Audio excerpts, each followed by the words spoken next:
leaders of the group of 7 countries today vowed to tighten sanctions against Russia, saying that they would starve Russia's war machine and those supporting its war efforts.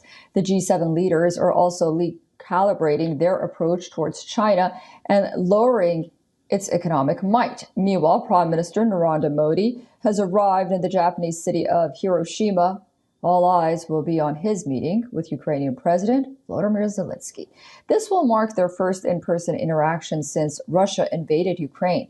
India is present as an observer state.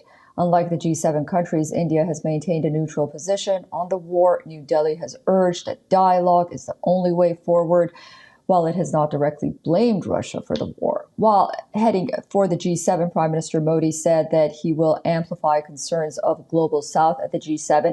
The day began with an inaugural meeting in Hiroshima.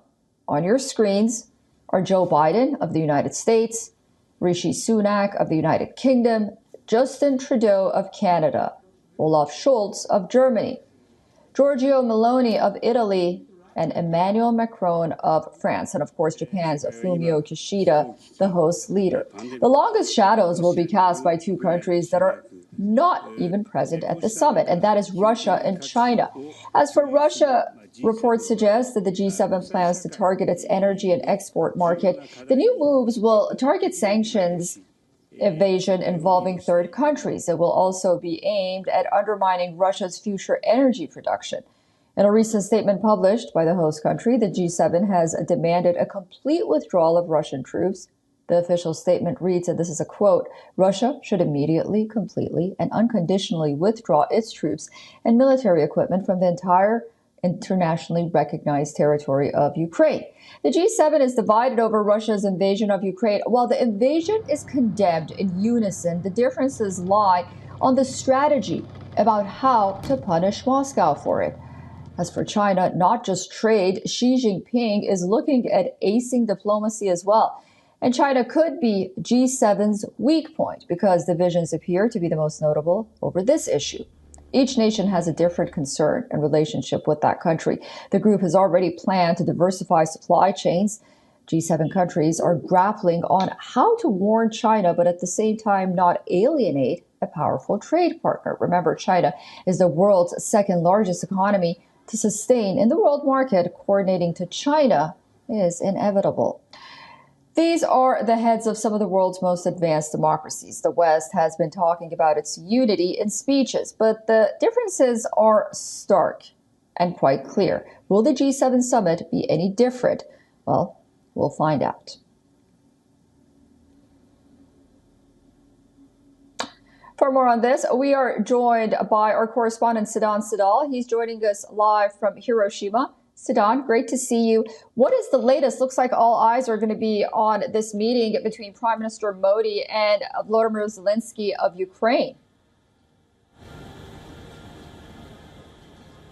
Well, yes, Susan, it is around 10:30 p.m. local time in Hiroshima, and tomorrow will be a packed day for the Indian Prime Minister, who has 5 bilaterals, including with the Ukrainian President Zelensky. Now, earlier today, WION was the first channel to break it, and as we got more details, we know that when it comes to India's stance, India will be focusing, as it has been saying in the past, that both sides need to sit together and have a conversation to resolve the ongoing conflict in Europe. But essentially, what the Ukrainian side has been looking forward to is that will India, as the chair of the G20, invite Ukraine to attend that meeting. Now, last year, when Indonesia was the chair of the G20, we saw the Ukrainian president addressing the G20 virtually. But this time, we know that there hasn't been any invitation by New Delhi, and India has already invited countries which it was keen to invite, including countries like Bangladesh and UAE. So essentially, tomorrow's meeting will be key in terms of how India and Ukraine look at each other at a time when this conflict is impacting not only Europe, but also the global south in terms of the commodity prices, the food, fuel prices. That's right, affecting every single country around the world as we speak right now. Siddhan Sidal in Hiroshima, thank you so much for joining us, and we'll talk to you again very soon for the latest updates. We are also being joined by Ukrainian MP Vadim Halychuk, who is joining us from the Ukrainian capital, Kyiv. Thank you so much for joining us, and I do hope I pronounced your name correctly. If I didn't, please forgive me. I'd like to know, in your opinion, what will President Vladimir Zelensky request from Prime Minister Modi when they are expected to meet on the sidelines of the G7 in Hiroshima? Thank you for having me. You pronounced my name perfectly. I am here in Kyiv today in the botanical garden in Kyiv, where we planting trees, Crimean trees. The symbolic action, the event that we are having here is one of the many that we hold to emphasize that we treat Crimea as Ukraine, and we will never, ever forget about Crimea. Well, the importance of the meeting between President Zelensky and Prime Minister Modi is, of course, very well known. And here in Ukraine, what we are hoping for, that there will be some progress on what was earlier defined by Honorable Prime Minister Modi as India's view of this war in Ukraine, when he said that this is not an era of war, this is an era of peace. India has immense role to play in this war, since we know how strong ties and how many connections India has to Russia, and definitely to the countries in the so-called global south, where we are hoping India will use its influence to persuade both Russia and some of those countries that still have some doubts that it is time to end this war. And the only country which can do it is Russia. Since Russia had started it, and all it has to do is pull out its troops. We are, of course, aware of all the complexities and of the neutrality status that India has claimed.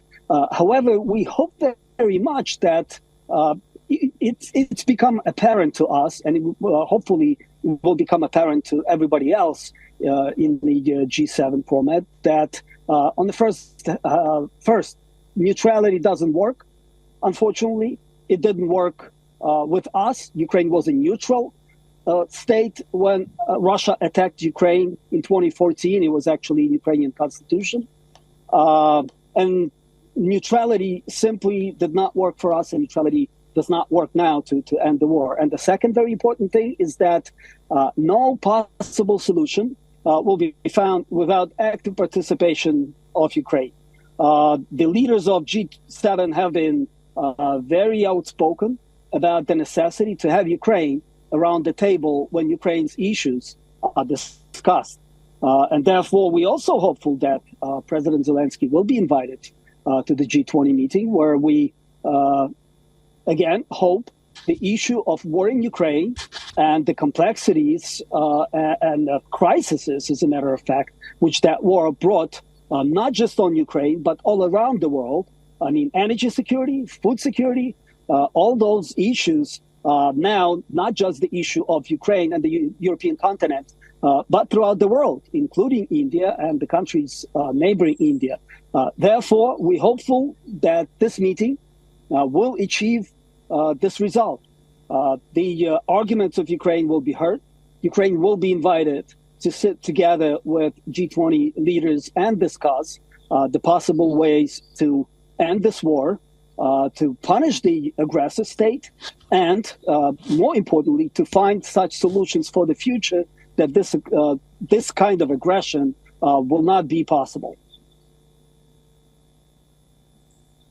Well, we'll be watching very closely as well. Seems definitely like a packed agenda. Ukrainian Member of Parliament Vadim Halychuk joining us live from the capital of Ukraine, Kyiv. Thank you for your comments.